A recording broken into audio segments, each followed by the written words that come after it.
Hello, everyone, and welcome back to the Downfield Read. Thanks for tuning in to another show. We are officially over with the fourth week of the NFL. Thanks for tuning in for this recap of the week. If you have not had a chance to look at all the recaps, or if you haven't had a chance to watch all the games, if that's your shtick, if you paid $650 to get all the different channels and be able to watch all the games and the red zone and the highlights and all that good stuff, thanks for tuning in.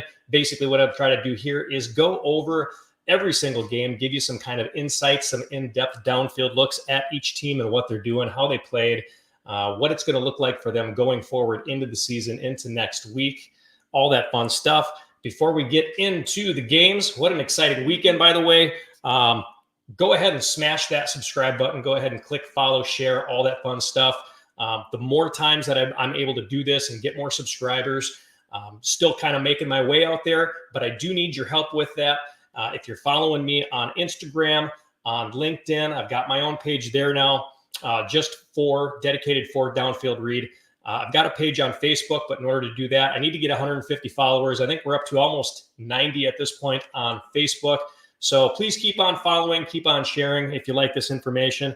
If you like the show, what I try to do here, the more followers I get, then I can start doing some contests here. And I think maybe we'll do our first contest once we get up to about 150 or 200 people, and we'll start doing some fun giveaways and all that fun stuff. So like I said before, though, thanks for tuning in for this one. We're going to give you a recap of all the games here and some insight on each one of them.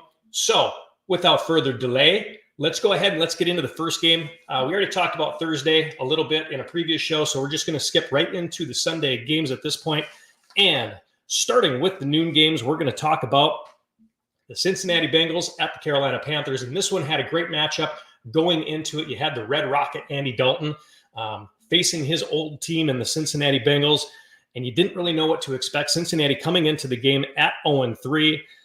Very disappointing start to the year so far. And then Carolina coming off of a win after benching Bryce Young in Las Vegas, coming in playing their first home game with Andy Dalton. So let's go ahead and we're going to get into that first game. And I got to tell you, Andy Dalton looks good. He looks really good. He looks too good to be a backup. And it's going to make it real hard for Bryce Young to make a comeback at this point in time when Andy Dalton is playing this well. Cincinnati had a great goal line stance early on in the first quarter, and I'm going to say that is what the difference was in this game. If you know the final score, it was 34-24 Carolina, so they did make a game out of it. I don't think we're going to see a whole lot of blowouts going into Carolina games anymore, just because that offense seems to be clicking a little bit better than it was before. And I'm sure that the wide receivers there in Carolina, Leggett and Deontay Johnson, are really appreciative of that. But Dalton, he threw an interception early on, and that was about it. His arm was hit, really wasn't his fault. And we saw, like I said, some more from the rookie Leggett. He looks like he is legit. And if he keeps playing this way, that's what they might start to call him, legit in Carolina. Overall, though, there was bad tackling by Carolina. There was a 63-yard catch and run by Jamar Chase from Cincinnati. And it just kind of goes to show with that game, Cincinnati does have better weapons than Carolina does. The outcome of that game and the score kind of indicate that. Burrow had an interception at the Carolina 10-yard line, which was huge. But overall, the game wasn't too bad. For Cincinnati, Burrow was 22 of 31, 232 yards. He had 2 touchdowns again, kind of rebuking some of that criticism that he got coming into this game, that Joe Burrow is the reason why they lost against Washington when they ended up putting up 35 points. It's really not his fault. He is leading a very good offense there. Did have 1 interception, like I mentioned before. Just can't be throwing interceptions at in the red zone. But Chase Brown, 15 of 80, 2 touchdowns for him. And what a great combo between Zach Moss and Chase in the backfield. Moss had 15 carries for 51 yards, no touchdown. Chase only had 3 carries, 85 yards, though. He is an explosive runner. What a great change of pace back by him. And he did have the 1 touchdown, a rushing touchdown for Cincinnati in that game. Higgins got involved as well, 6 receptions, 60 yards, no touchdowns for him. The defense, though, continues to struggle for Cincinnati. 0 sacks in this game. 0 tackles for losses. And we're talking about a quarterback that's not mobile anymore. We're not talking about he's going up against Jaden Daniels, or they're going up against Jaden Daniels. They're not going up against Lamar Jackson, which is going to happen next week. If they can't get a sack on a guy like Andy Dalton, or even a tackle for a loss back there, it's going to be a long season for Cincinnati. And I think it's great that they came away with the win here to get off the schneid. But for Cincinnati fans out there, I think you're in for a huge disappointment next week. Only 2 quarterback hits. They've got the 1 interception. Like I said, overall, it was just bad. Andy Dalton's arm got hit on that interception, so it was batted up in the air.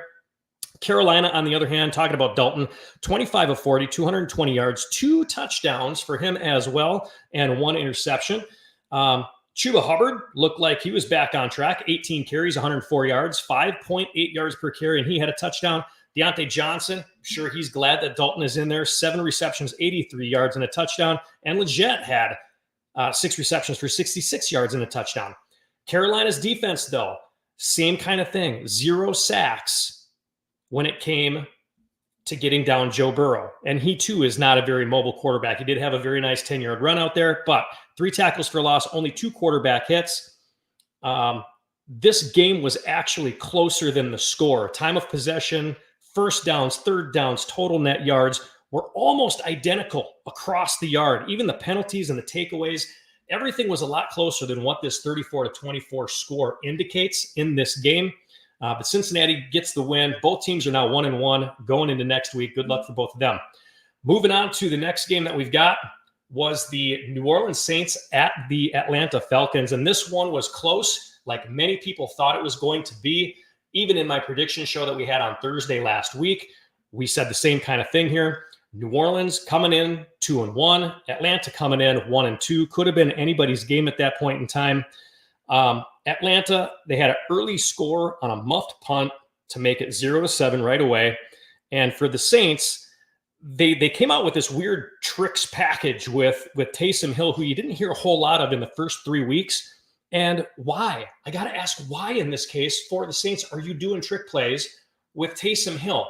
And it's almost like a desperation, maybe a panic thing by the coaches that after scoring 40-plus points in the first 2 weeks, and then they come out in week 3 and they get shut out pretty badly offensively, and then they feel like they got to come out and reinvent the wheel.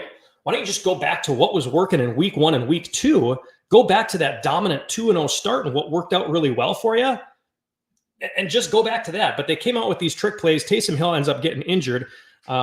He's day-to-day, I think, at this point. Atlanta gets a deflected pick 6 midway through the second quarter. They got 14 points off of turnovers, Atlanta did. So if New Orleans can just cut down on the big mistakes like they're making, this game should not have turned out the way that it was. 4th down with 4 minutes left on a 4th and 7. That's when that turnover happened. Atlanta ended up stopping New Orleans as well to make it a 17-23 game for Atlanta. Then there was a touchdown with 1 minute left to make it 24-23. A touchdown with 1 minute left in the game. New Orleans had the lead, 24-23. Defense could not hold. The kicker for Atlanta, Koo, hit a 58-yard game-winning field goal. And that's all that there is to say about that. New Orleans defense let them down. The offense let them down with the trick plays. You can't turn the ball over that many times and expect to win a football game, and that's exactly what happened. New Orleans got to quit with the trick play. Just go back to power running. You've got Alvin Kamara back there. You've got a good quarterback in Carr. He went 28 of 36. 0 touchdowns in this one. Did have the 1 costly interception. Like I mentioned with Alvin Kamara, 19 carries, 77 yards, and a touchdown. He also had 7 receptions for 42 yards. Olave had 8 receptions for 87 yards. Rashid Shaheed had 8 receptions for 83 yards. But he did have that 1 lost fumble in the game as well. Turnovers again, killing this team at this point. Defensively for New Orleans, they only had 1 sack, 4 quarterback hits, 2 tackles for a loss and interception.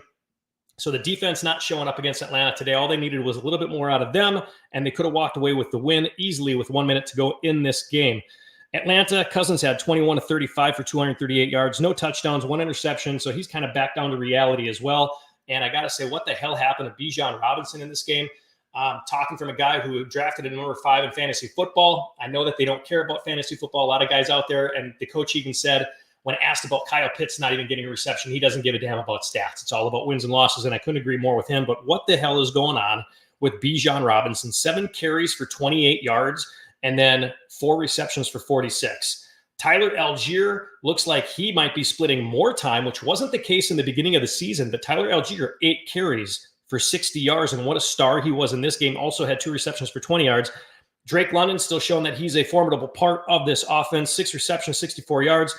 And Ray McLeod had 6 receptions for 52 yards. There's a name that you don't hear of a whole lot. But Cousins had 1 fumble recovered. Could have been the difference in the game for New Orleans as well if they could have gotten that fumble recovery away from the Atlanta Falcons when Kirk Cousins fumbled it.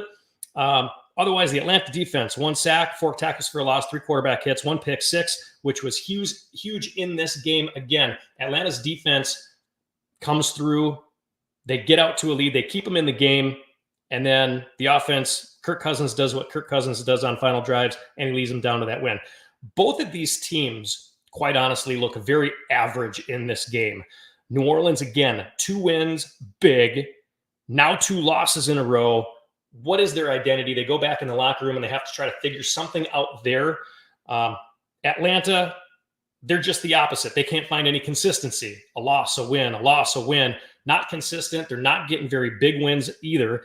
Atlanta's defense and special teams won the game for them in this one.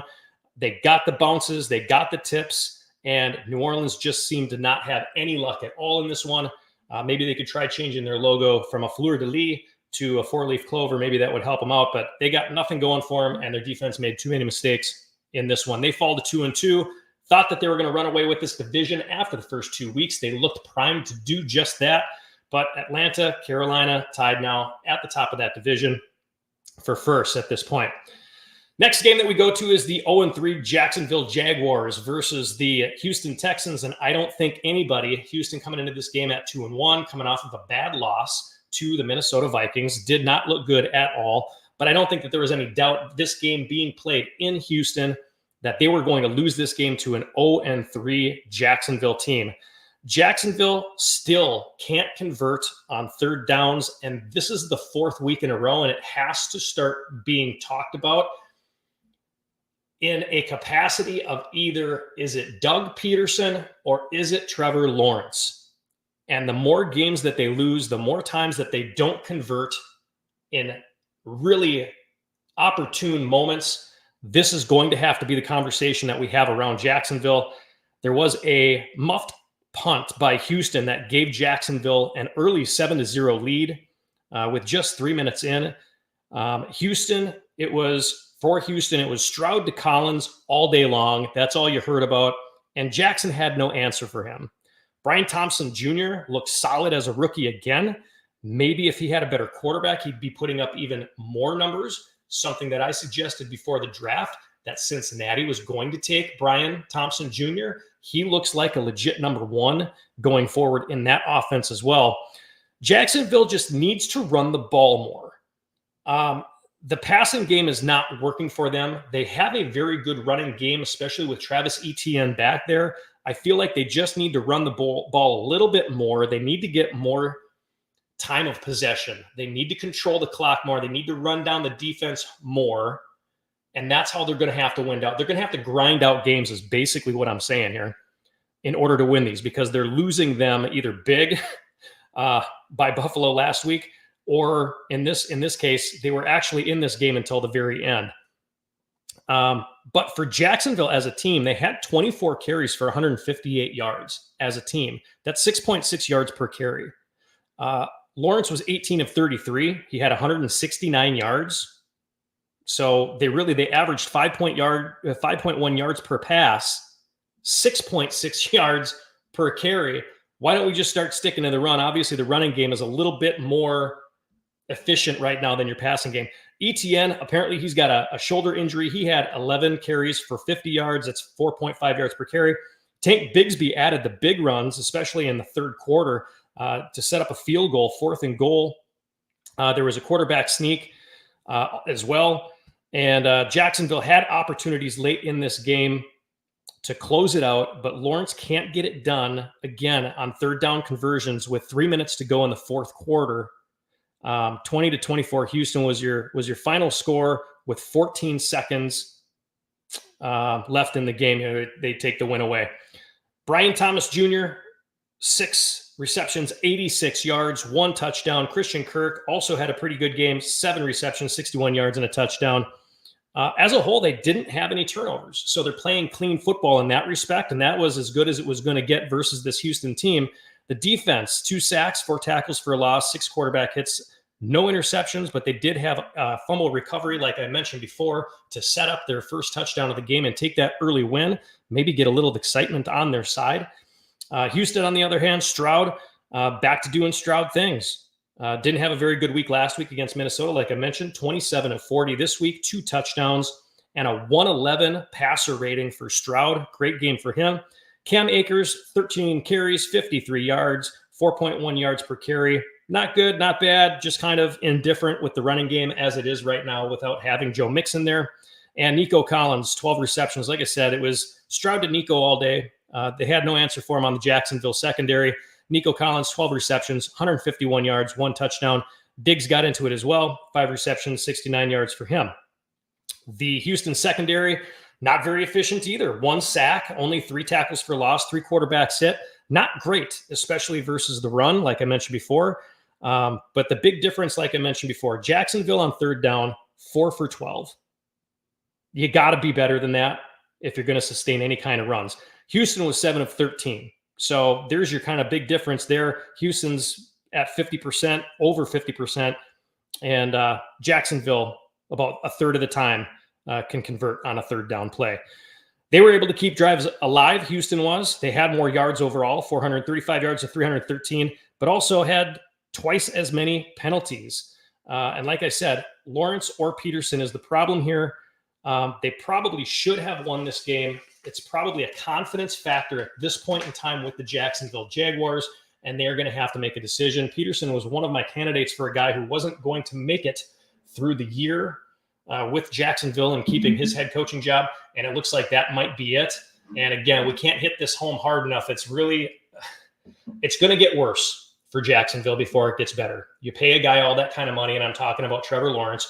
You pay a guy all that money, you're not going to have money to go toward other pieces of your team. And I think the hard reality of that is going to hit some of these teams from this last year. It's going to hit Baltimore. It's going to hit the Chargers. It's going to hit these guys. It's going to hit Dallas. They're not going to be able to afford their big defensive pieces. It's already shown, reared really its ugly head in Cincinnati. Cincinnati, great. They've got Joe Burrow. They've got a pretty high-powered offense, but they've got nobody on defense. They've been giving up way too many points on defense. They're 1-3 on the season. They almost lose to Carolina with Andy Dalton as their starting quarterback. So Jacksonville, this is going to get worse for you. And I think the window for your opportunity to make the playoffs this year and in the future is really getting slim. That window is closing fast. So that's what we are looking at.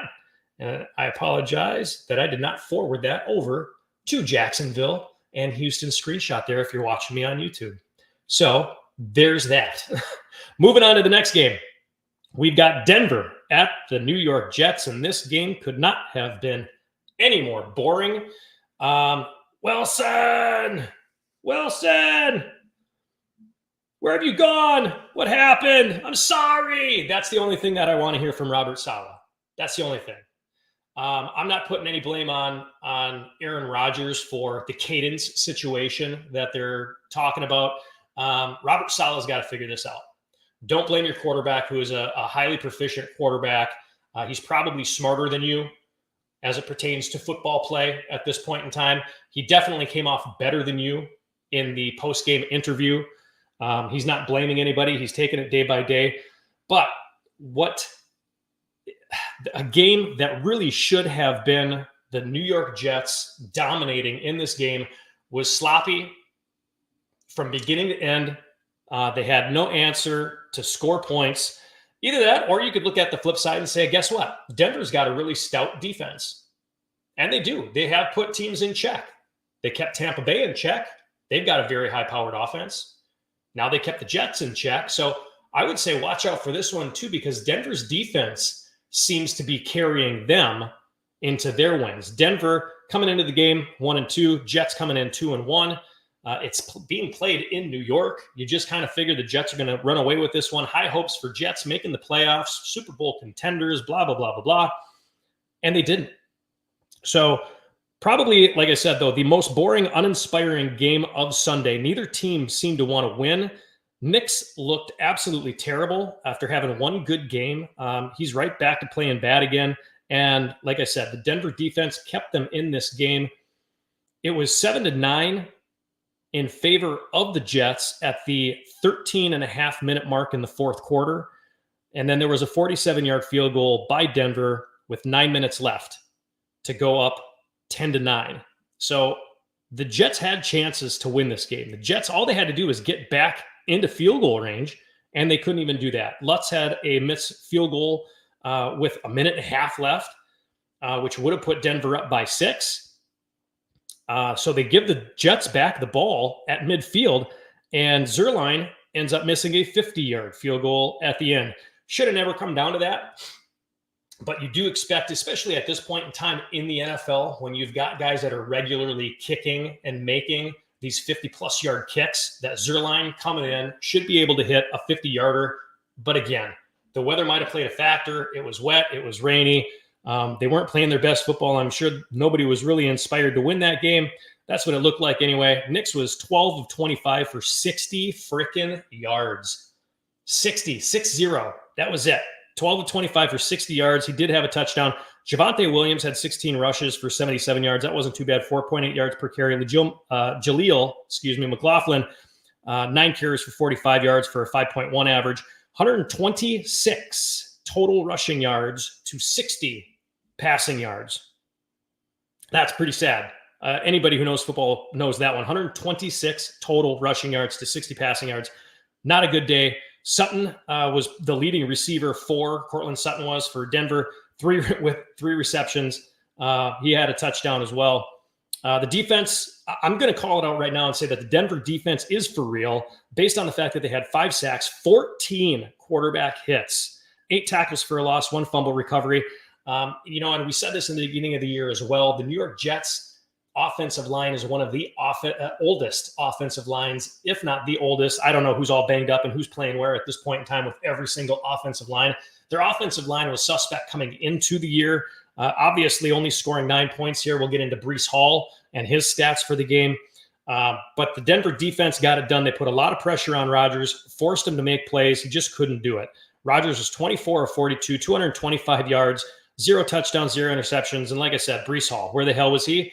10 carries for 4 yards. Ouch, ouch, ouch. And he only added 2 receptions for 14. Braylon Allen was the guy coming out of the backfield with the most. 8 carries, 34 yards, and that's still not very impressive. Mike Williams was the leading receiver, 4 receptions, 67 yards. Lazard had 5 for 58, and Garrett Wilson, again, 5 for 41. He should be putting up a lot of yards. Second week in a row where he kind of disappears. I'm not sure what the problem is with the young man. Aaron Rodgers and him seem to have a connection at one point in time, but it doesn't seem to be there at this point. Rodgers is throwing the ball all over the place. His wide receivers still don't know where to go, and that's a problem. If they're calling a cadence at the line, they still don't understand where Rodgers is going to be throwing it after he calls an audible. So that's a problem that they're going to have to remedy sooner than later, being 2-2 at this point in time. But the Jets defense, 0 sacks on Bo Nix, only 2 quarterback hits, 7 tackles for loss, no interceptions, 1 fumble recovery. Both teams on third down were terrible. 3 of 14 for Denver, 4 of 17 for the Jets. Total yards, Denver had 186 total yards and still won this game somehow. The Jets come away with 248 yards. The penalties were terrible, though. Denver had 5 of 74. The Jets had 13 penalties for 90 yards. To quote a popular commercial with Aaron Rodgers, or Aaron, the Jets done messed up. You done messed up, Jets. You should have won this game. There's no reason that you couldn't have beaten Denver. The penalties are bad. Not being able to convert is bad. Not getting your running game going with Breece Hall is bad. It's all bad. So recoup, you had, and here's the sad, probably the worst part about it The Jets had 9 days to get ready for this game. They played Thursday night football last week. You had 9 days to get ready for the Denver Broncos to play at home. You didn't even have to travel. And you still lose? That's a major, major problem here for this team. So be suspect of both of these teams. Robert Saleh, boy, figure something out quick, man, because this is not a good look. Moving on to the next game. This was a game that looked like it was going to be exciting from the beginning. We got Jordan Love back. He was going to be playing. Oh, my gosh. It's in Green Bay. And then it looked like Minnesota was just going to run away with it, and this was going to be a snooze fest. And then it got exciting again. So this was actually kind of a fun game to watch. Minnesota coming into the game as one of only 5 teams to be undefeated at this point in time. Green Bay coming in at 2-1. I'm sorry. Yes, 2-1. And this is, as we call it in Minnesota, the border battle. Welcome back, Jordan Love. Welcome back, Jordan Addison, who had a touchdown 3 minutes into this game. He added another touchdown on a jet sweep in the second quarter. What a big momentum builder he has been for this team coming back. Minnesota was up early, 14-0 after the first quarter, and Jordan Love was terrible.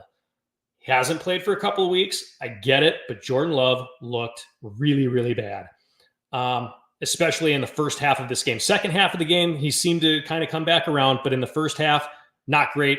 And I'm not sure who was worse, either him or his kicker, who missed 2 field goals in the beginning of the game, and then you didn't see him back. I'm not even sure if they allowed him back on the bus to go back home or to clean out his locker. I'm not sure if he's with the team anymore because they did not allow him to go back onto the field to try any more points after that. Minnesota could have gone in. Here's my biggest problem with Minnesota and a couple of teams this weekend. And we're going to get into this with a couple other teams as well. Minnesota could have gone into halftime with a 28-0 lead, but instead of running out the first half and just taking the damn point, just take that 28 lead right into halftime, be happy with it, they pass. And they're stopping the clock. And they pass. And then Green Bay puts up 7. So instead of going in 28-0, you go in 28-7 and you allow your opponent to get that touchdown. Maybe they're starting to feel a little bit better about how they're playing here.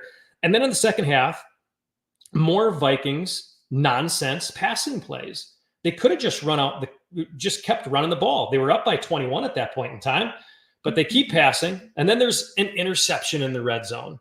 Why are you why are you even throwing in the red zone? If you can't make it by running, just kick the field goal. Just take the points. That's it. Just keep running up the score. Make it harder and harder for Green Bay. So there's an interception in the red zone. And then guess what happens? Green Bay scores 28-14 with 11:30 in the third quarter. Darnold hit from behind on a passing play. He fumbles away the ball again on a passing play, fumbles away the ball to Green Bay. And then there's another touchdown. And that's 1 minute and 30 seconds later at the 10-minute mark in the third quarter. Now it's 28-22 because Green Bay, like I said, they did away with their kicker. They went for 2. They got 2. And now they're down by 6. And that's all within 5 minutes of that second half. So Minnesota gets a field goal with 7 minutes to go. You got 31-22 at that point in time. Love interception in the end zone. Can't happen. Then Kraft had a fumble. Minnesota recovered with 4 minutes. And for whatever reason, they kept on passing. They're up by 9. I don't understand it. You got 2 scores that Green Bay is going to have to get. And I'm sure that Minnesota fans were just screaming at the TV, run and take the points, run the clock down. So that would be a major thing that I would be having a discussion with these coaches about. Why are we trying to let these guys back into the game? You throw an interception in the red zone, you fumble another ball, you're letting them right back in. Just really bonehead coaching at this point.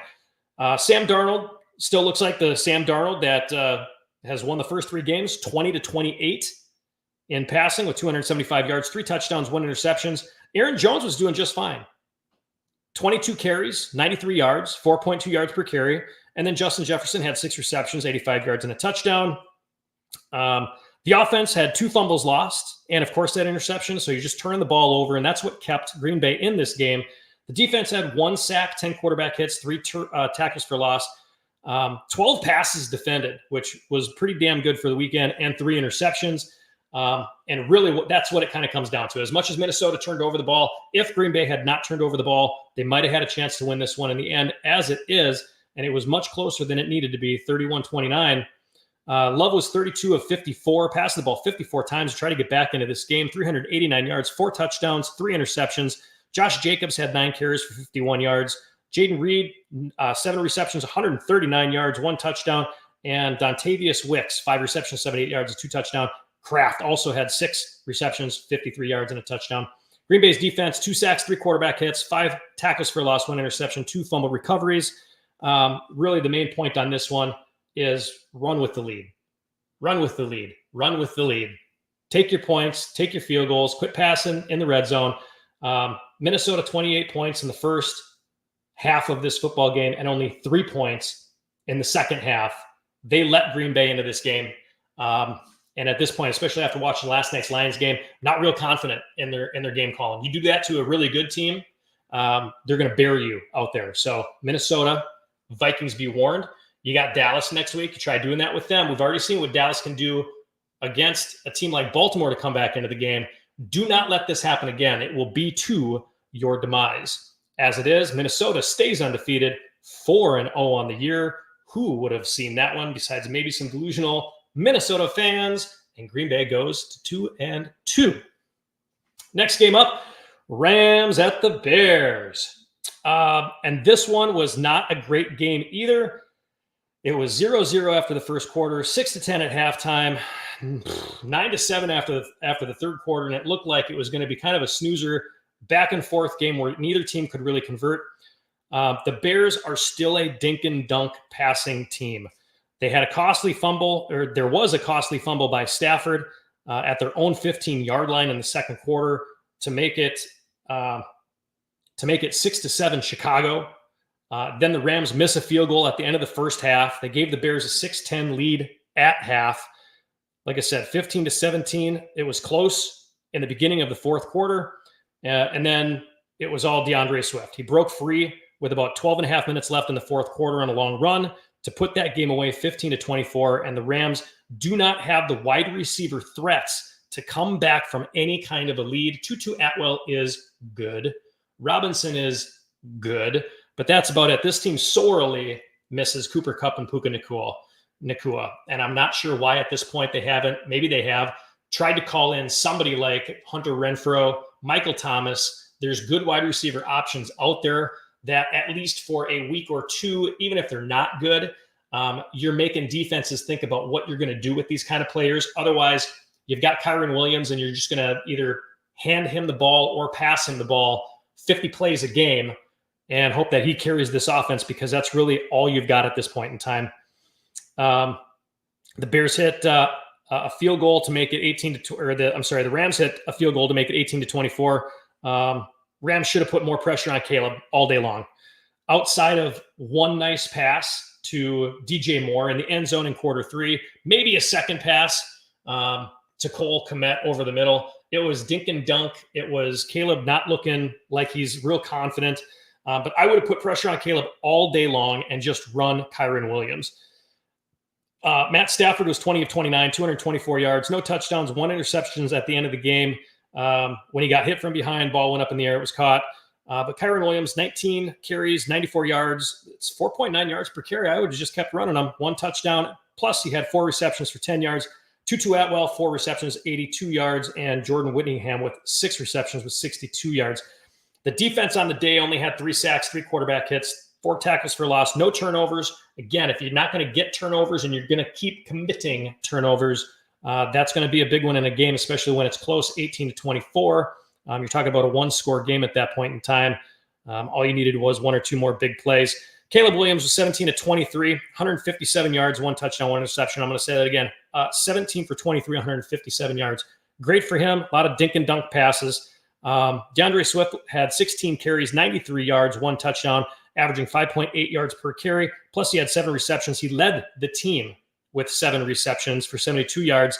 And 10 of the 17 receptions, 17 completed passes that Caleb made were by running backs and tight ends. So, again, dink and dunk offense. Any defense that's smart enough is going to attack Caleb Williams, make him beat this team. play the run, take away the run. Caleb can't throw deep. He already showed it. His accuracy downfield, not great outside of, I'll give him 2 passes on the day. Outside of that, not great. The defense had 3 sacks, 6 quarterback hits, so they were putting pressure on Stafford today. 7 tackles for a loss, 1 interception, 1 fumble recovery. They were getting the ball back for the offense. But overall, Chicago is an unserious, not credible football team at this point. The deep threat is not there. And like I said, their opponents, any opponent, any given week should just blitz the hell out of them, stop the run, frustrate Caleb Williams, who still looks confused in the pocket. He still looks like he's getting the playbook the day beforehand. He's just not a great quarterback. Sorry, guys. I've said it for 4 weeks in a row, and he's proven me right. 4 weeks in a row. I get it. He's a quarterback, but there's another quarterback out there that we'll get to here in a little bit who looks like a freaking superstar. And at this point in time is hands down going to win Rookie of the Year over Caleb Williams. And it's not even a close matchup there. But let's get on to the next one. We got Steelers and the Colts. And this one was, oh, man, this was such a great game. This was such a fun game. And it's funny because you go back to the Thursday show with me and Nick, and we're talking about our predictions, and he brings up a game that we already talked about with Andy Dalton, who had played for Cincinnati in the past. What a great game that was. I didn't even think about that one. And Cincinnati goes into Carolina. What a great kind of a, whatever you want to call it, type of match, maybe a revenge game or something like that. But this one as well, when this game came up, my thought was, and my question that I asked him is this offense more suitable for a quarterback like Anthony Richardson, or is it more suitable for a quarterback like Joe Flacco? Because let's be honest, they've got really good wide receivers that are being underutilized here. So, and I thought, wouldn't it be fun? Wouldn't it be a funny thing? Wouldn't it be a great thing? And I loved it, by the way. I was super excited about it. Obviously, if you couldn't tell by, what I've got here in the background, big Joe Flacco fan. Joe, if you're watching, or if somebody can get this out to, dude, let's do an interview. I would love any kind of opportunity to talk to you. This would be fantastic. Wow. And, it was just, what a great time for Flacco to be the backup in Indianapolis when they're playing the Steelers, a team that he's had, I'll say 50-50 success on, only because, and this is a fun stat. Well, let's get into the game first, and then we'll go over the Joe Flacco stats. I don't want to bore you with that.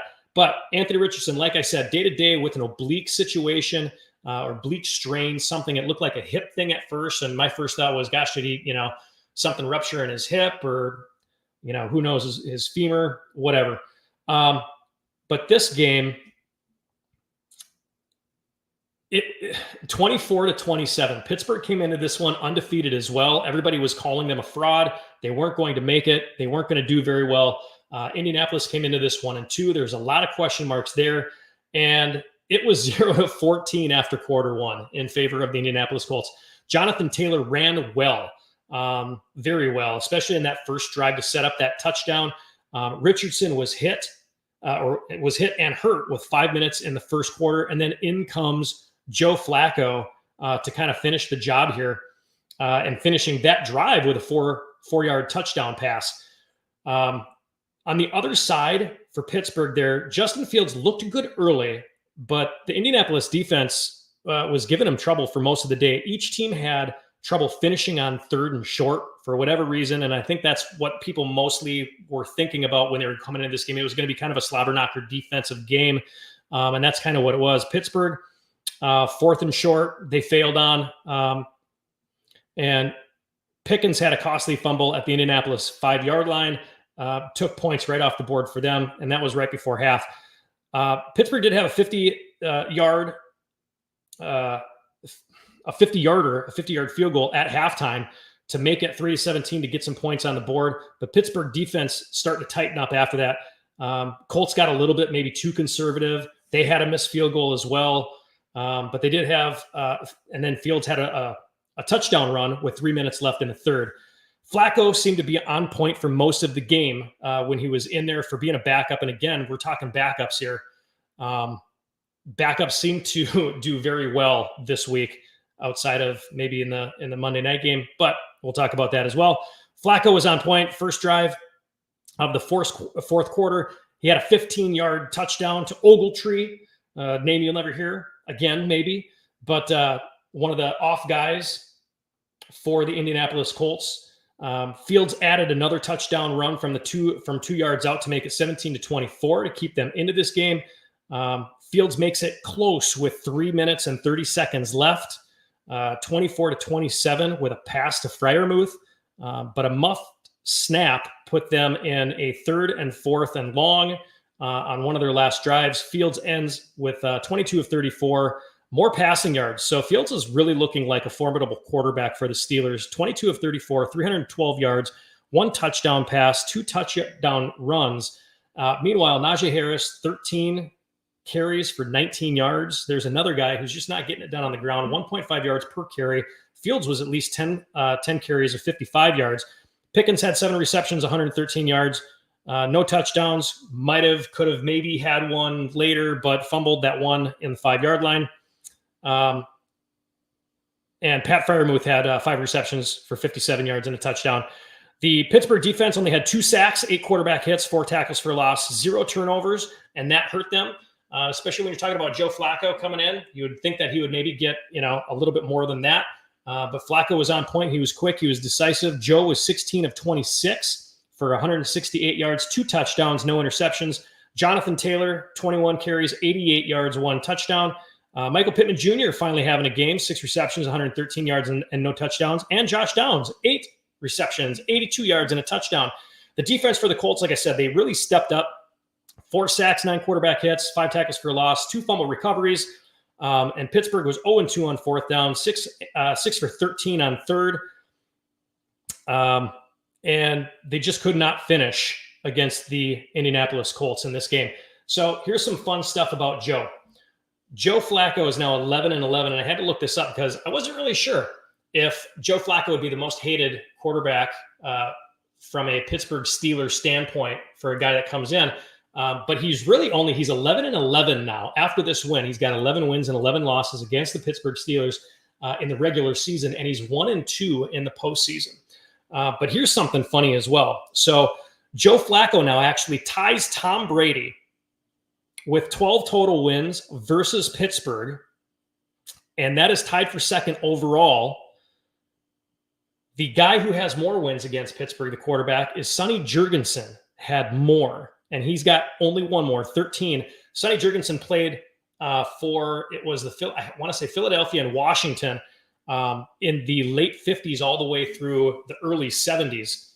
He's got 13 wins, and I just think, man, what a great opportunity. I hope Flacco gets a chance to tie that at some point in time.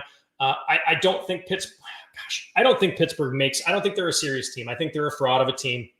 I don't think that they make the playoffs. Do I think Indianapolis has an opportunity to make the playoffs? They're 2-2, and I think it really depends on what their quarterback play is. If they're going to stick with Anthony Richardson, and like I said, he is day-to-day at this point in time. If they stick with Anthony Richardson, I don't think that they have the opportunity to win. I don't think that they have the opportunity to go to the playoffs. And quite honestly, watching him play, I think at this point in time, it's a matter of time before they pull a Carolina Panthers and take out Bryce Young, and put in Andy Dalton, see what happens, mix it up a little bit. I think that's the only way that this happens. If Anthony Richardson maybe gets hurt, a situation like Cleveland where Flacco came in at the end of the year and brings him to the playoffs. I would love for Joe to have at least one more crack at the Pittsburgh Steelers, though, to see if he can tie Sonny Jurgensen for that record. But that was that game anyway. Pittsburgh loses 24-27. Score really is a little bit closer than what the game actually was. Indianapolis got off to a pretty decent lead, never lost the lead, and mistakes by Pittsburgh let the Indianapolis Colts keep that win for the day. Moving on to the next game, we've got the Philadelphia Eagles at the Tampa Bay Bucks. Philadelphia coming into this game 2-1, and people thought that they actually had their game figured out. Tampa Bay coming in 2-1 as well, but we're going into Tampa Bay, which is always favorable for the Bucks. Tampa Bay was very good in this game, and Philadelphia was not, and that's really what it kind of breaks down to. I hate to make it that simple, but that final score, Philadelphia 16, Tampa Bay 33, that's exactly what it was. Tampa Bay came out passing. They were efficient. They shut down the Eagles' offense. They went up 21-0 early, and that was only after 1 minute of the second quarter. So they played 1 quarter in 1 minute, and they were 21 up over the Eagles. The Eagles did not get Barkley going soon enough in this game, especially without having A.J. Brown and Devonta Smith. That was kind of confusing. and the closest they ever got back to that was it was 7-24, and you thought, maybe this is kind of a game again. But man, Barkley had a big run to start the second half. It was a 59-yard run. And then there was a TD tush push at the end of that drive. But that was really about it. They just got Saquon started way too late in this game. I don't understand what the mindset was. If they were trying to prove a point that, hey, we can still pass with Jahan Dotson and Paris Campbell, it didn't work. I don't think anybody was going to buy that one for a second. Bucky Irvin was really good. He had a run in the mid third for a touchdown, but the extra point was blocked. And it was taken back by Philly for 2 more points. And that's how you get the lopsided score there of 16. And that made the game 16-30, but it was all Tampa Bay after that. Strip fumble to end the third half on Hurts. Tampa Bay tacks on 3 more points to start the fourth quarter. Tampa Bay did not break. They bent a little bit to this offense that is obviously a shell of its former self without their 2 main wide receivers in there. Hurts was 18 of 30, 158 yards, 1 touchdown, no interceptions, had 2 fumbles, one of them which was lost. Barkley did not get started until later, which was, again, foolish. He had 10 rushes for 84 yards, so 8.4 yards on the ground, plus he had 2 receptions for 32.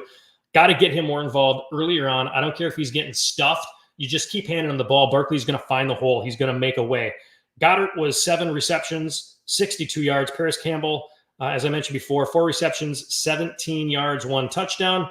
And their defense had 2 sacks, 4 tackles for loss, 2 quarterback hits, 0 turnovers at all. Not giving their offense a real opportunity to get back into this game. Baker Mayfield on the other side was 30 of 47 with 347 yards. You can tell the big difference there and why there was such a big gap. He was just getting it done. 2 touchdowns, no interceptions. Plus he had 4 rushes for 10 yards and a rushing touchdown himself. Bucky Irving had 10 carries, 49 yards, 1 touchdown, and Rachaad White had 10 for 49. Unfortunately, he just did not get the touchdown. So they had the exact same stats, with the exception of Bucky Irving actually getting the touchdown and White not getting one. Mike Evans is back, and it seems like a flip-flop between Chris Godwin and Mike Evans between who's going to have a better week. Maybe they talk about this beforehand. I would bet that Chris Godwin is going to have a better week next week than Mike Evans. But Mike Evans had 8 of 94, or 8 receptions, 94 yards, 1 touchdown there. Godwin had 6 receptions, 69 yards. So not a bad day, but Mike Evans was the go-to man. And Cade Otton also had 6 receptions for 52 yards, no touchdowns for him either. Tampa Bay, 6 sacks. Ouch. 6 more quarterback hits, 7 tackles for loss, 2 fumble recoveries. Tampa Bay time of possession was 36 minutes, over 24 minutes of the Eagles. That's the game right there. Tampa Bay controlled the clock. Tampa Bay didn't do anything stupid. Tampa Bay wasn't trying to pass when they had a big lead, not trying to give that game back to Philadelphia, and they win it handedly, doubling up on them. +1, 16-33 in that game. And Tampa Bay looks like they are, we talked about New Orleans and Atlanta before. Tampa Bay at the top of that division at 3-1. Looks like they might be carrying that. They might be taking away that one, but that's going to be a very close division with 2 teams at 2-2. Moving on to the next game, New Orleans at San Francisco. And this turned into a game that everybody thought it was going to turn into. Even though it was only 0-6 after quarter 1, it was 3-20 at halftime, and San Fran never really had much to worry about here. Welcome back, Deebo Samuel. I'm sure a lot of fantasy owners were impressed with him coming back so soon and so efficiently. San Fran was 0-2 without him, and both teams came out slow, like I mentioned before. Very little scoring in the first half. San Fran had 2 field goals to make up that 6 points in that first quarter. Ramondre Stevenson for New England had his 4th fumble of the year, and for being the key piece to that offense, that sure does suck. I mean, he is hands down your best player out there. Jacoby Brissett is not. Douglas is not. Hunter Henry is not. This is your guy that's going to have to carry the team. And it looks like, if they want to put all the emphasis on being a defensive team and not putting much on the offense. And again, with these wide receivers, Michael Thomas, no. Hunter Renfrow, no. There's got to be better options out there at wide receiver. But at this point in time, they are not real concerned about being a credible team, I guess, because they fall to 1-3. San Fran goes up to 2-2. Fred Warner had a pick 6. Yes, for linebacker Fred Warner, it was a great pick and run right away in the second quarter. And San Fran never really looked back after that. New England couldn't convert on a 4th and 1 in San Fran territory. And it was 3-20 at halftime in favor of San Fran. Now, San Fran did muff the second half kick return to give New England 7 points, and that's the only reason why they got a touchdown in that game. And that was it. And it was 10-27 at that point in the fourth quarter. Each would get another field goal, but San Fran would control the clock. Brissett was 19 of 32, 168 yards, 1 touchdown, 1 interception. Stevenson, 13 carries, 43 yards, plus 4 receptions for 19. Antonio Gibson got his receptions in there as well. He was 3 receptions, 67 yards. Plus, he also had 6 carries for 12 rushing yards as well. Jalen Polk, 3 receptions, 30 yards. Again, not a credible, not a believable offense by any means. And San Fran had an easy win on this one. New England's defense, 1 sack, 4 quarterback hits, 3 tackles for loss, 1 interception, 1 fumble recovery. So, San Fran did allow them to kind of get back into this game at points in time, including a 7-point touchdown on that muffed kick. Purdy was 15 of 27, 288 yards, 1 touchdown, 1 interception. Also had 5 rushes for 11. Jordan Mason is the guy, and it looks like he's going to be the guy for a long time this year. Sorry, CMC owners. It looks like he's got tendonitis in both of his calves. That news came out earlier this morning. But Jordan Mason, 24 rushing attempts, 123 yards, and a touchdown, plus 2 receptions for 37 yards. Juwan Jennings, 3 receptions, 88 yards. Debo had 3 for 58. Kittle had 4 for 45. And the score, Ayuk disappeared again. Man, they should have traded him. I got to tell you, for what they paid him instead of trading him, they could have gotten a lot back for him because it looks like he's going to be a non-factor this season. San Fran's defense did what they were probably expected to do here. 6 sacks on the day on Jacoby Brissett, 10 more quarterback hits. I bet he's loving being in New England at this point. 7 tackles for a loss, 1 interception, which was that pick 6 from Warner, 2 fumble recoveries. New England, like I said before, was 5 of 16 on 3rd downs. They were 1 of 3 on 4th downs, and they only had 12 first downs in the entire game. Ouch. New England's going to be a long year, but I don't feel bad for you, New England Patriots fans, because you have had enough championships in the last 20 years. So, just deal with it for a while, and maybe you'll end up like the Jets and come back in 20 years, and you'll have a contender of a team. How about that? Next game up, this was an exciting game. I think people thought that this was going to be a little bit more of a close game, and it certainly started that way. But then Jaden Daniels just kind of comes out and takes the game over. And like I said before, if there's going to be a Rookie of the Year vote right now, Jaden Daniels wins hands down. It's not even close. It's not even a contest. Washington came into the game at 2-1. Arizona came into the game at 1-2. They've played very well for being a 1-2 team, but this game was the shocker of the day. James Conner was the focal point early on in this game, with Marvin Harrison Jr.'s touchdown at the 10-minute mark, putting Arizona up early 0-7. And this is kind of how you thought this game was going to go. Later on, Brian Robinson rushes, and he gets a touchdown, and it's Washington 7-7 to end the quarter one. And it's a very exciting game. Jaden Daniels was extremely accurate outside of 1 interception that he threw. And the running game with Robinson and Jeremy McNichols, who is filling in for Austin Eckler, who had him on your bingo card, because that was quite a performance by him. They were too tough for the Arizona defense. A failed 4th down attempt by Arizona at the end of the second quarter allowed Washington to go up 17-7 and lead at half. Daniels had all day to throw the ball, and Arizona was just sloppy. Connor was doing really all that he could, including a touchdown to end the third quarter to make it semi-close at 27-14. Washington did not stop throwing the ball, though. 15 more points in the fourth quarter to run away with this game, to pass away with this game. And Jaden Daniels looked amazing. 26 of 30. He barely missed. And this was the best quarterback performance of the day up until last night. Jaden Daniels, 26 of 30, 233 yards, 1 touchdown, 1 interception. Plus, he had 8 rushes for 47 yards and another touchdown. Brian Robinson, the good B Robinson, 21 rushes, 101 yards, and a touchdown. Plus, he had 3 more receptions for 12. And Jeremy McNichols, 8 carries, 68 yards, 2 touchdowns. He got him. That's amazing. Olamide Zacharias had 6 receptions for 85 yards. There's another fun name. You can add him to your team. I remember a guy drafted him last year in the 2023 fantasy draft, and he didn't do anything last year. I think he was an Eagle at that point in time. I could be wrong, but you got Zacharias in there, 6 receptions, 85 yards. Jeremy Maclin, 7 receptions, 52 yards, and a touchdown. That's his second week in a row with a touchdown. Welcome back, McLaurin. Thank you for putting up some points. And the Washington's defense had 4 sacks, 7 quarterback hits, 3 tackles for a loss, and a fumble recovery. On the other hand, you got Kyler Murray. Kyler Murray was 16 to 22, 142 yards. He had 1 touchdown. Connor, like I said, doing everything that he could. 18 carries, 104 yards, and a touchdown, averaging 5.8 yards per carry. Marvin Harrison Jr. had 5 receptions for 45 yards and a touchdown. And Dortch had 4 receptions for 88 yards. The defense, though, lacked a lot.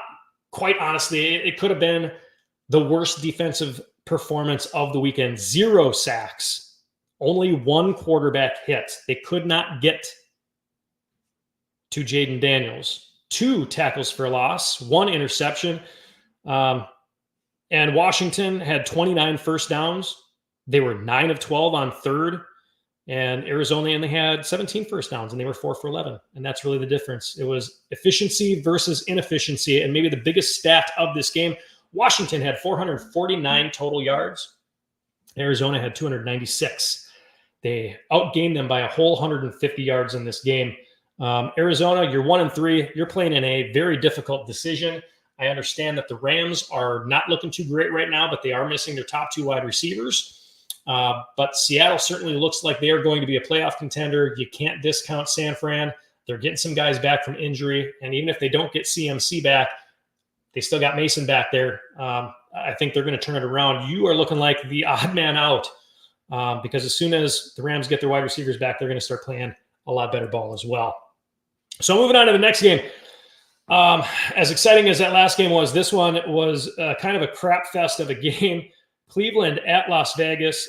Cleveland comes into the game 1-2, as does Las Vegas. So they're both kind of playing to get out of the basement of their respective divisions at this point. Cleveland scored on their opening drive. It was very methodical. It was 15 plays, somewhat methodical. It was a great balance of the pass and the run, and it worked. And then they went away from it. So their game plan, I don't understand some of the coaches in here. You're either making changes to your game plan that are unnecessary, or you're not making changes, which we'll talk about Monday night game. A coach that should be on the hot seat as well doesn't seem to be able to put together a game plan after halftime. So anyway, Watson still looks like he still looks like a shell of his former self. He still looks like he's shaking off the rust. But he did have that opening score. Again, it was on a bad Las Vegas team. So there is that. Las Vegas was without Devontae Adams. Cleveland did lose Myles Garrett for a little bit during the game.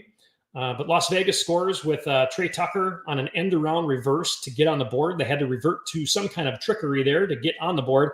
Madison looked like he should be, Alexander Madison, the running back in Las Vegas, looks like he should be the RB1 in Las Vegas. At halftime, the score was 10-10, kind of a boring game going back and forth. Nobody able to convert when they needed to score points. Las Vegas started the second half with the ball, took the lead with a field goal 13-10. DJ Turner added a touchdown midway through the third to get them up to 20-10. But then to start the fourth quarter, Zamir White fumbles just when you thought that they were really going to run away with it. Zamir White fumbles. Cleveland runs it in for a touchdown at 16-20. And then after that, it was stalled drive after stalled drive, sloppy plays, penalties, dropped passes by both teams. And it got real boring once again to watch these two teams play ball. Deshaun Watson, 24 of 32, only 176 yards with 1 touchdown, 1 interception. He also had 8 rushes for 32 yards. Jerome Ford had 10 rushes for 58 yards, which was great. He also added 7 receptions for 27 yards. Jerry Jeudy, 6 receptions, 72 yards. And Amari Cooper, 4 receptions, 35 yards. The defense for Cleveland had 2 sacks, 4 quarterback hits, 1 tackle for loss, no interceptions, but they did have that fumble recovery for a touchdown, and that's really what kept them in, not the offense, if you think about it. So you got 7 points from your defense. Outside of that, you scored 9. on your offense there. So good job with that. Time to make a change maybe in Cleveland. Turns out maybe Deshaun Watson is not the guy that you wanted to pay all that money for. And there you have it. Minshew on the other side, he was equally unimpressive. 14 of 24, 130 passing yards. No touchdowns, but no interceptions. Didn't make any big mistakes. Alexander Madison had 5 rushes for 60 yards, and Zamir White had 17 rushes for 50 yards. Jacoby Myers had 5 receptions, 49 yards. Trey Tucker, 5 receptions, 41 yards. So everything was really boring. Everything was really bland, and nobody's putting up a whole lot of points. Like I said, a lot of sloppiness. Nothing to really write home about. The defense for Las Vegas, 3 sacks, 11 quarterback hits. As I mentioned before, Deshaun Watson looks slow. He looks like he's shaking off the rust. He's getting hit a lot. He's not making quick decisions. 4 tackles for a loss for Las Vegas' defense as well. 1 interception. Total yards in this game, these are total yards. Cleveland, 241. Las Vegas, 268. That's terrible. That's what a decent quarterback should be putting up. Your offenses are slow. They're stagnant. I wouldn't bank on either one of these teams to make the playoffs this year. But, who would have thought, except for maybe Cleveland fans that thought that they could get back in after this year. Both teams are just a mess. Look for Stefanski to get put on the hot seat here real quick with the Browns being 1-3. Maybe even Antonio Pierce. Didn't think that he was the right choice for being the head coach in Las Vegas either. C'est la vie. I'm not the owner. I don't know. I just report. I just look. All that good stuff. Let's move on to the next game. Kansas City versus the Chargers, and you kind of figured what was going to happen here. The cheating wasn't as blatantly obvious as it has been in the first 3 games, although they were not going to let Kansas City go 3-1 and lose to the Chargers, who would then be 3-1 and have the tiebreaker over them and be at the top of that division. The Chargers came out fast. They scored at the 10-minute mark in quarter 1. And that was pretty much all the offense that they could put up. Carson Steele on the other side, he fumbles once, and he never saw the ball again. It's just a revolving door of running backs in Kansas City. And anytime you say that about a team, you're not thinking that they're a 4-0 team. So it's kind of ridiculous. And don't even say, it's because of Patrick Mahomes is such a great quarterback. We'll get to his stats, but that's not it. Ladd McConkey had a solid game, but the running game just never took off for the Chargers. Kareem Hunt, on the other hand, came back in full force, which is good for KC because now they lose Rashee Rice for the year because Mahomes ran into him and took him out at the knee. Looks like he's got a torn ACL. Speaking of Pat Mahomes, continues to look just above average. He doesn't look like anything special in Kansas City. He hasn't for the first 4 games. If you can show me some stats that say otherwise, I will listen to you, but it's not happening. So Mahomes, average. If the Chargers offensive line wasn't 60% injured, and or if Joey Bosa would have been playing, and or if the NFL hadn't screwed over the Chargers by suspending their best defensive back, Derwin James, for the game on a bogus hit, I think the game could have ended a little bit differently. Kansas City wins 17-10. It's a 1-score game on an offense that couldn't get anything going against a defense that just couldn't make the right stop at the right time. And that's what it came down to. The golden boy, Patrick Mahomes, 19 of 29, 245 yards, 1 touchdown, 1 interception. It's decent. Hunt had 14 carries for 69 yards, averaging almost 5 yards per carry. Plus, he had 2 receptions for 16. Kelsey finally shows up for a game, 7 receptions, 89 yards. Worthy had the big catch of the game, 3 receptions, 73 yards, and a score. And their defense, 2 sacks, 10 quarterback hits. They were getting to the injured Justin Herbert all day long because of that duct-taped and super-glued offensive line. 5 tackles for a loss. No turnovers, though. So it's not like they had a very dominant defensive day outside of being given what they were given by the Chargers offensive line. Herbert, on the other hand, 16 of 27, 179 yards, 1 touchdown, no interceptions. Played as efficiently as he could with the guys in front of him. Dobbins, Kansas City shut down the run pretty well. 14 carries for 32 yards. He also added 3 receptions for 30. Gus had 6 carries. Gus the Bus. Edwards had 6 carries for 39 yards. 6 carries for 19 yards for a 3.2 yard per carry. McConkey, like I said, he had a great day. 5 receptions, 67 yards, and a touchdown. And their defense had 3 sacks, 4 quarterback hits, 2 tackles for loss, an interception, a fumble recovery. And that's pretty much the gist of it. Kansas City was 9 of 16 on third downs, and the Chargers were only 4 of 13. They were also 0-1 on fourth downs. And as far as the penalties go, Kansas City had 5. Chargers had 9. Like I said, not that blatantly obvious for this game. I don't know what Kansas City does after this. They've got a mirage of C-cast wide receivers back there. You got Juju Smith-Schuster and Mark Cole Holdman. I don't know what you're going to do without Rashee Rice at this point in time. You've lost Hollywood Brown. Again, this is another team where, and I'm going to be super pissed off because all of the other teams that I've mentioned that could use wide receiver help at this point in time who've not gotten guys like Michael Thomas or Hunter Renfrow, like those are the 2 big names. These guys can play in an offense. Why has nobody tapped into this? If anybody, I swear to God, if anybody trades a good wide receiver, if San Fran just says, hey, you know what, Brandon Ayuk isn't working for us, we're going to trade him to Kansas City, I'm going to lose it. I'm going to lose it on this team, on this stuff. So don't give Kansas City any help at all. I would refuse to trade unless you're getting like 3 of their next first-round draft picks. Then go ahead and screw them for the rest of their decade here. But outside of that, nobody better be trading with these guys, giving them anything. And please, somebody else go scoop up Michael Thomas. He can still play, for God's sake. Next game, Sunday night game. And obviously this, I don't even think it's because I'm a Ravens fan that I thought that this was an awesome game to watch. Obviously, it was a blowout game. And I know that there were some people, including myself, that were a little suspicious of the game. I thought Buffalo might be able to come in because obviously the Ravens came into it and they were 1-2. And you got Buffalo, who's 3-0, even though they played very easy teams in the beginning of the year. They beat up on Jacksonville. They beat up on a Tua-less Miami team. They came back from behind and beat Arizona in week 1. And I said it. I'm going to stick to it. I thought Josh Allen looked like MVP candidate number 1. Coming into this game, this was the best game on Sunday that you could have watched just right from the get-go. Buffalo gets the ball to start the game. They can't do anything with it. They get close to midfield or they get to midfield, and then they got to give the ball to Baltimore. Baltimore takes it on the 13-yard line. First play of the offensive series for Baltimore, the first offensive play of the game, 87-yard run from King Henry. And that's all you need to know, is that that was going to set the stage for this game tonight. 87-yard run from Henry. Baltimore's defense was locked down. They created chaos on Buffalo that they hadn't seen before all year long, and they had no answers for it.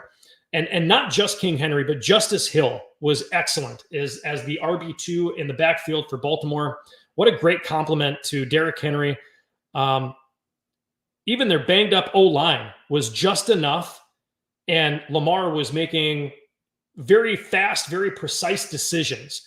And when I talk about the banged up O-line, they had to move Makari over. He's been playing right tackle. They moved him to left guard. They put in Rosengard at right tackle. I think there was another switch in there as well. So they're moving people on the offensive line, and maybe this is the right combination for this offensive line because they ran all over what was considered a pretty damn good defensive front from Buffalo. But Baltimore, great use of misdirection, and they had a lot of contributors in this game. This is a team that this is the team that everybody wanted to have show up in week 1. Even in week 2 against Vegas, you didn't see this. If they would have played this way against Vegas, they would have put up 50 points like the Saints were putting up in the first couple of weeks. But this is the team, and I think anybody watching now, to see that they can play at this upper echelon on offense and defense, I think it's going to make a lot of teams really, really worried about what's to come from Baltimore. But this is the team that should have showed up in week 1 and week 2. Josh Allen did as much as possible to keep drives alive, especially on the only drive that they got a touchdown. He's running to the sideline from left to right. He's damn near at the out of bounds area. He throws across his body and he hits a 35-yard reception. I think it was Shaheed that caught it. Buffalo looked like they were going to come back in the third, but they tried this trick. I think they kind of had, I don't want to say they had Baltimore on the ropes, but it was getting to that point where they were getting them on the ropes and making them think a little bit. They tried this trick play. Josh Allen gets hit from behind. He fumbles the ball, and it stopped that drive. And even the offensive coordinator for Buffalo came out and said, yeah, you know what? In hindsight, probably shouldn't have done that. Probably should have just stuck to our game plan. But that was that. After that, it was never really a question of Baltimore not winning this game. They end up dominating 35-10 in this one. Josh Allen, 16 of 29, only 180 yards in this game, 0 touchdowns, 0 interceptions, had 5 rushes for 21 yards. Did have that costly fumble, though. James Cook, they wouldn't let him get started much either. Not that it mattered once they got out to a big lead. Cook had 9 rushes, 39 yards, still averaged 4.3 yards per carry, but only 1 reception for 9 yards. Shakir, as I mentioned before, 6 receptions, 62 yards. And Dalton Kincaid, 5 receptions, 47 yards. The Buffalo defense only had 1 sack.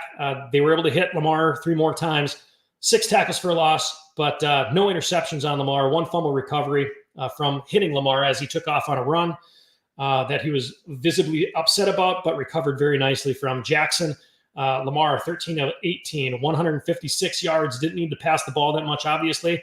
When you're racking up this many rushing yards, even though he did still have 2 passing touchdowns, no interceptions. He also had 6 rushes for 54 yards and a rushing touchdown as well. The King, Derrick Henry, 24 rushes, 24 carries for 199 yards, was 1 away from getting his, I believe it's 6th or 7th 200-yard rushing game. Averaged 8.3 yards per game, had 1 touchdown or per carry, had a touchdown, had 3 receptions also for 10 yards and a touchdown. So King Henry was all over it. Could have had that 10 yards or could have had that 200-yard if he hadn't have fumbled at the 1-yard line. If he could have finished one of his bigger runs of the day that they pushed him out at the 2-yard line. So could have had it. Oh, well, stats are stats. You still win the game. That's the most important stat. I mentioned Justice Hill before. 4 carries, 18 yards. Plus, he had 6 receptions for 78 yards and a touchdown. What a great compliment there. This is going to be really dangerous, especially when they're lining up Lamar and Justice Hill and Derrick Henry in the backfield, and you have no idea who's going to get it. And I believe, if I'm not mistaken, that's what happened on Lamar's run. They had no idea who was going to get the ball. Just none. Because you had to cover you almost damn near had to cover all 3 of these guys, double cover on them. Baltimore's defense had 3 sacks, 8 hits on the quarterback, 5 tackles for a loss, 1 fumble recovery. As it pertains to first downs, Buffalo had 12. The Ravens had 22. Third downs, Buffalo was 3 of 13. They were getting shut down. Marlon Humphrey, what a shutdown corner he's been. Brandon Stevens shutting down. Nate Wiggins, rookie Nate Wiggins, almost should have had 2 picks. He's got to work on catching the ball. Should have had 2 interceptions in this game against Josh Allen. Dropped both of them. But third down conversion, the Bills 3 of 13, the Ravens 5 of 9. Total yards, again, a blowout here. Buffalo 236 total yards. The Ravens had 427, in which 271 of those yards were rushing yards for Baltimore. Outstanding performance. If they can get this rushing game going, it's going to be like Baltimore from last year. They led the league in rushing last year. They're going to do it again this year. That's their game. If you can stop King Henry, go for it. If you can stop Henry and Lamar, go for it. If you can stop Henry and Lamar and Hill, go for it. And in their back pocket toward the end of the season, if one of these guys happens to get hurt, they still have Keaton Mitchell, who could still come back this year and play as well. And if you remember Keaton Mitchell from last year, he was dynamic. So hopefully the offensive line stays intact here. They figured out that right combination. Baltimore, big win over Buffalo to go 2-2. And they've got Cincinnati next week at Cincinnati. And I would usually say that, between division rivals, you're going to have the home team win. Didn't turn out that way this week. I don't think it's going to turn out next week either. Monday Night Football last week. This was by far, I don't know, for me, this was a really disappointing, ugly, bad game, even with having the Cleveland Browns and the Las Vegas Raiders play as well. But you expected something to happen here, and it really didn't. Tennessee comes into the game 0-3. Miami comes in 1-2. They're playing in Miami, and you would think that a brainy genius, brainiac, smart head coach like Mike McDaniels is going to figure out how to win, especially with the players that he's got. But let's get into it. It's almost like, will the real Mike Daniels please stand up? Please stand up. Please stand up. You've got A-Chain back there. You still got Hill. You got Waddle. You got all of these different weapons. You just don't have Tua. That's it. Tua, mind you, I think I put him in the beginning of the year. I think I put him in my top 5, maybe quarterbacks. So it's understandable that when you lose a quarterback like this, you're going to have some growing pains. But for God's sake, man, figure it out. This is the coach I was talking about, where if you're getting beat in the first half of the game, come back out with a different game plan. Can you not figure out what teams are doing against you? I thought he was supposed to be good at this. So the first quarter of this game was just really bad football. Incomplete passes, fumbles, sacks, backwards plays. Levis threw an interception. He was done. He was replaced by Mason Rudolph. I think it happened after he dove for a first down. He hurt his shoulder. Mason Rudolph comes in, and now you're thinking, fine, this is going to be a pretty equal game now. You got Tyler Huntley on one side and Mason Rudolph on the other. First of all, who the hell wants to watch that game? Second of all, this is what I said a couple of weeks ago. The NFL has a problem with product on the field. There's too many damn injuries. There's not enough excitement in here. You're kind of front loading this with one team in particular, and you're not putting a great product out for everyone else. So NFL, you're starting to look like WWE, and you've got a real bad product with all of these different injuries that are happening in the game. So you've got 3 field goals for Tennessee and 1 field goal for Miami in the first half. And that's all you really need to know about this game. It was 4 field goals in the first half. Tennessee, Tajay Spears, running back for Tennessee, was really the only highlight. And he was really the only exciting part of the third quarter. Berrios took a return, and this is how bad it was. Berrios took a return back to about the 50-yard line. Miami still only got a field goal. They couldn't barely move the ball 15 yards. It wasn't until 6 minutes left in the third quarter that we saw our first touchdown set up on a great run by Pollard to put Tennessee up 16-6. Tyler Huntley couldn't find anyone and couldn't throw accurately enough to sustain any drives. Miami's D was on the field for way too long. The fourth quarter started 19-6, and that was all Tennessee needed. By the time that the Tennessee defense broke a little bit, they were just stopping the run. They were getting to Huntley.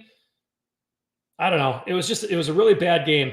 Really, really bad game for both teams. Tennessee added an unnecessary garbage time touchdown in the fourth quarter with 25 seconds left, which really, I mean, how unclassy can you be at this point in time? You were in no threat of losing this game.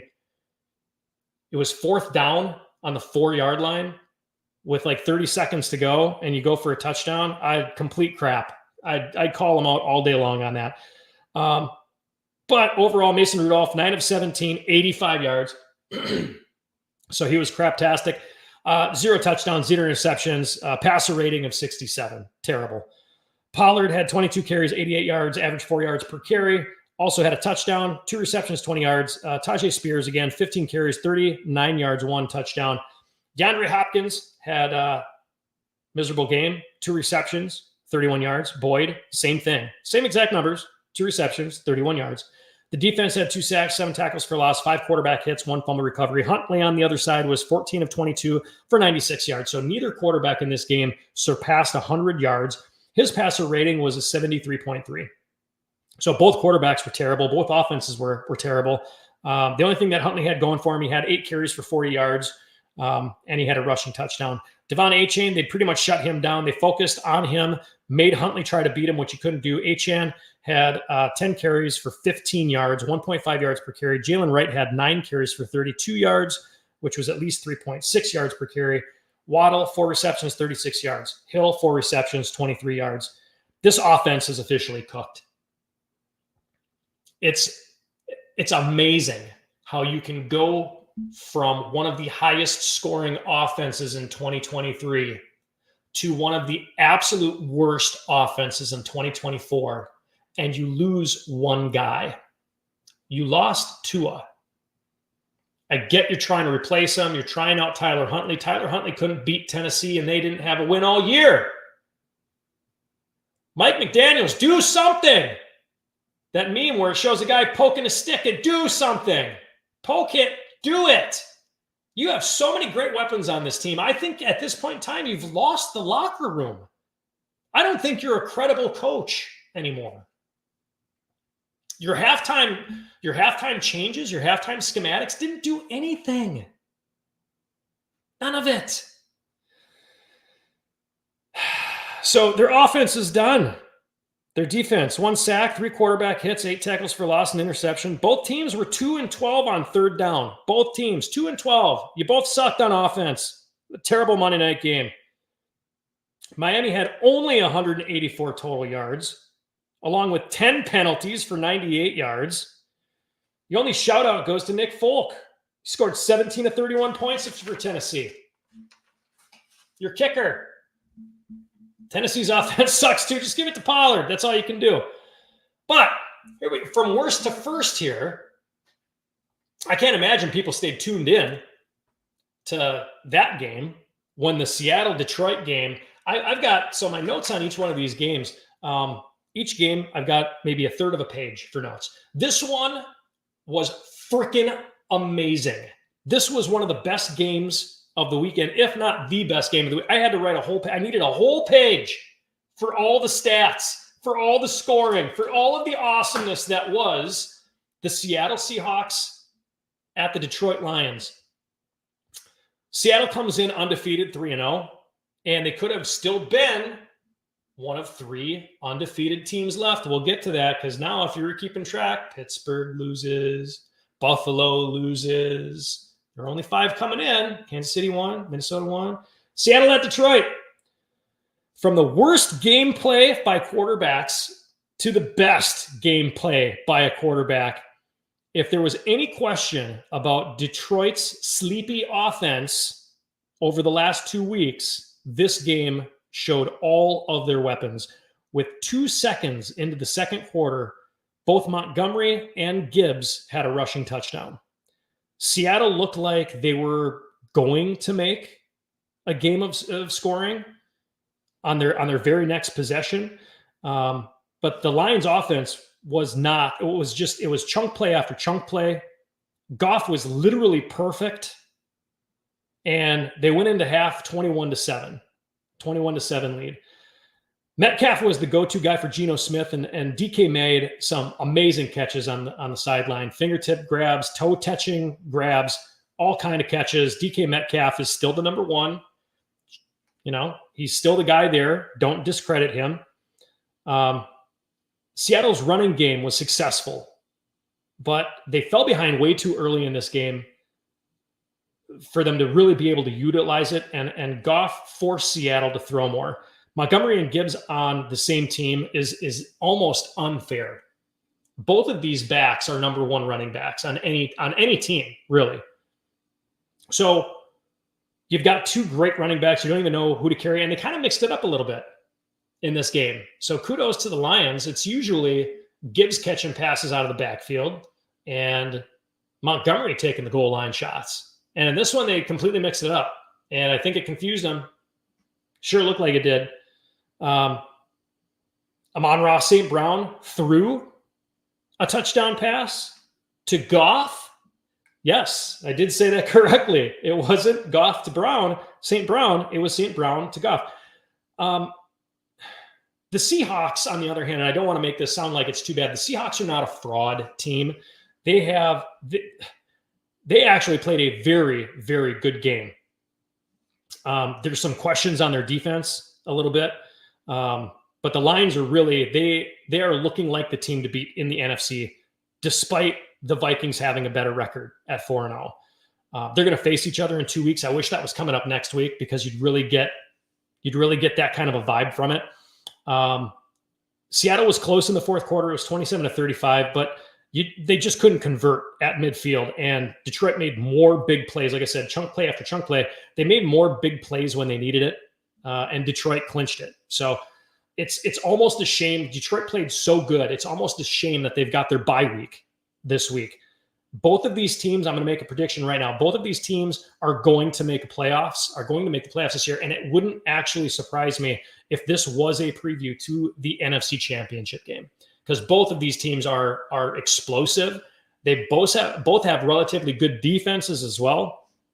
And there's a lot of great stats on both sides. Starting with Geno Smith, 38 of 56. He had to throw 56 times, and he did really well. 395 yards, 1 touchdown, 1 interception. Plus, he also had 5 rushes for 38 yards. Kenneth Walker, the third, had 12 rushes for 80 yards, 6.7 yards. Like I said, they ran really well, 6.7 yards per carry for 3, his third 3 rushing touchdowns. He also had 4 receptions for 36 yards. Metcalf had 7 receptions, 104 yards. Lockett had 5 receptions for 61. JSN had 8 receptions for 51. They all had relatively great stats, especially when you combine all of them together, considering the fact that Geno had to throw the ball 56 times. They are using their weapons well. In fact, 10 different guys on the Seattle Seahawks team caught a pass, including rookie A.J. Barnes. 2 receptions, 26 yards, and a touchdown.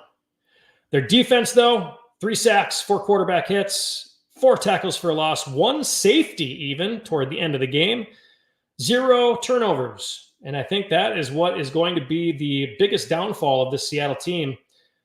They could not get the ball back. They could not convert when they really needed to. You would think, hey, we're going to put up 29 points. That should really be enough, but not against Detroit, especially when Goff goes 18 of 18. 18 of 18. 292 yards. It's not like he was dumping passes off. He was completely perfect. 2 touchdowns, no interceptions, 155.8 passer rating. Amazing. He also had, like I said, 1 catch for 7 yards and a touchdown. Gibbs, 14 carries, 78 yards. That's 5.6 yards per carry, 2 touchdowns. Montgomery, 12 carries, 40 yards, 1 rushing touchdown, plus 1 reception for 40 yards. Amon-Ra St. Brown had 6 receptions, 45 yards, 1 receiving touchdown, plus, like I said, the 1 passing touchdown. Jamison Williams, 2 receptions, 80 yards, big plays, 1 touchdown. Laporta also had 4 receptions for 53 yards. The Lions' defense was just better. 3 sacks, 9 quarterback hits, 5 tackles for a loss, 1 interception, 1 fumble recovery. So they were +2 on the turnovers for the day.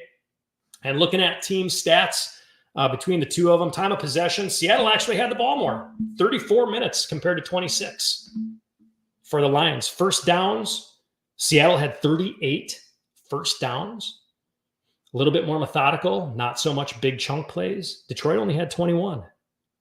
So they had 17. Seattle had 17 more first downs than Detroit did. Third down conversion, they were both 50%. Seattle was 5 of 10. Detroit was 3 of 6. Total yards, though, Seattle 516. You'd think they would have put up more points. 516 for Seattle, 389 for Detroit. They were making plays when they had to. They were more efficient.